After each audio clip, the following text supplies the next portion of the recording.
They're off. Palone Ranger, outstanding from the far outside, looking to leave out of there. Jeremy's Jet now flashing some speed, and from the inside, Western Cyclone is out very alertly there with Miller around the first turn. But Paul McDonnell has Jeremy's Jet wound up early here, and he will swoop down and take charge. Western Cyclone back in the second spot. Good start for Palone Ranger, slides in third. Western Ace is fourth. Outstanding is fifth to the opening quarter mile. Shark Gesture got away sixth. Perfect Union is seventh. On the rail, Bartolomeo is eighth. Backing off ninth there, Fost, Blue Chip, followed by Sea Dragon. First quarter was 28 seconds off the turn. Down the backstretch, it's Jeremy's Jet by 2.5 lengths. Jeremy's Jet in control of this one. Western Cyclone second now. And Sears not content with things. Here comes Palone Ranger, who looks to test Jeremy's Jet up the backstretch. Those three open up by 4.5 lengths on Western Ace, fourth as they pass the half mile. Underway, fifth on the outside, but stalled there is Shark Gesture. To his inside is Outstanding, followed by Perfect Union near the back of the pack. It's on the outside, Bartolomeo now backing away. To his inside comes Sea Dragon, who's jammed up near the rear of the field, and Fost Blue Chip. The half was 55-1, so 27-1 second quarter there. Palone Ranger taking on Western Ace, committed first over with the Catman. Jeremy's Jet now locked in. Shark Gesture is lurking second over there. Shark Gesture threw in a few steps there second over. Pierce tapping him with the whip there. And to the outside, Perfect Union, three wide. Locked in is Western Cyclone. 3/4, 124. Good rating by Sears there in the third quarter with Palone Ranger digging in. Western Ace trying to grind him down. And angling sharply, Jeremy's Jet on the outside. He's turning on the afterburners. And also angling free is Western Cyclone. He was buried, but it's Jeremy's Jet. Jeremy's Jet soars. It's Jeremy's Jet and Paul McDonnell in the crown. Western Cyclone was up for second, then Western Ace and Perfect Union. Jeremy's Jet, 152-1.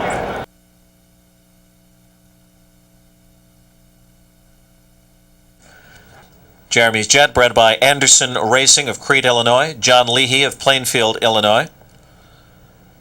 Of course, they campaign the Damn Oh You Pretty Thing. Genesis Racing Stable, Jolene Ann Leahy of Plainfield, Illinois. And quite a year for Tom Harmer, who also had top 2-year-old Pujols. Mr. Joe Thompson, Hambletonian Society Director and Director of Winback Farms, operator of Winback Farms, with the presentation here, Mr. Joe Thompson, to the winning connections. Paul McDonnell, Genesis Racing Stable, and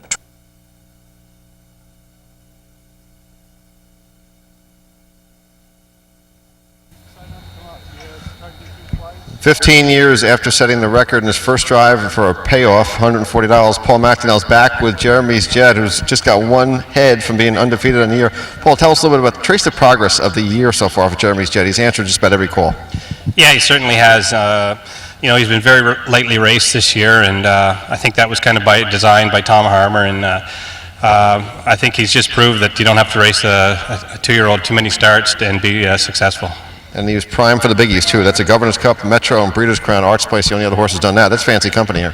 Yeah, it is. You know, I think he can live up to those credentials, too. I think he's just an awesome, unbelievable, talented colt. $1 million 2-year-old. Now, does the fact that he's only got 7 starts sets him up for maybe a 3-year-old season where he doesn't have so much work underneath him? Well, I think that's the plan all along. Next year is the year they want to focus on, and you know, if he comes back as good as I think he can come back, he'll really be heard from next year. Any thoughts of not letting Palone Ranger pass at the half? No, not at all. I figured he'd get an aggressive drive tonight, and I just wanted to be up close near the front end. It looked like the speed's been all up front all night, so I thought if we were within range at the head of the stretch, you know, give him a chance to win it. Where were you, top of the stretch? He was second behind Palone Ranger, and I was able to angle out behind Western Ace. Okay, Jeremy's Jet, Paul McDonnell, congratulations. Joe Frazier, we'd like to ask Joe Frazier here, our assistant here to Tom Harmer. Jeremy's Jet, when did we first realize there was something special here? Probably the time after Tom trained him. He called me on the phone and he said, pack your bags, you're going to the Metro. I just want to say one thing real quick. I want to thank Tom and Debbie Harmer for this opportunity, and Dr. Hogan, Patty Hogan, for all her help that she helped me with yesterday. I really appreciate it. Okay, and Jeremy's Jet, I mean, that's it now for the year, I'm assuming, and when does he come back next year? Is he Meadowlands pace, you know, eligible races like that? Well, Tom always comes up with a plan. He's a man with a plan, so I'm sure he'll point him towards that. Best quality of Jeremy's Jet? He's a lovable horse. Especially if you bet him at $7. Okay, Joe. Yes, indeed. Congratulations, Joe. Jeremy's Jet has done it. He's won the Breeders' Crown for 2-year-old Colt and Gelding Pacers.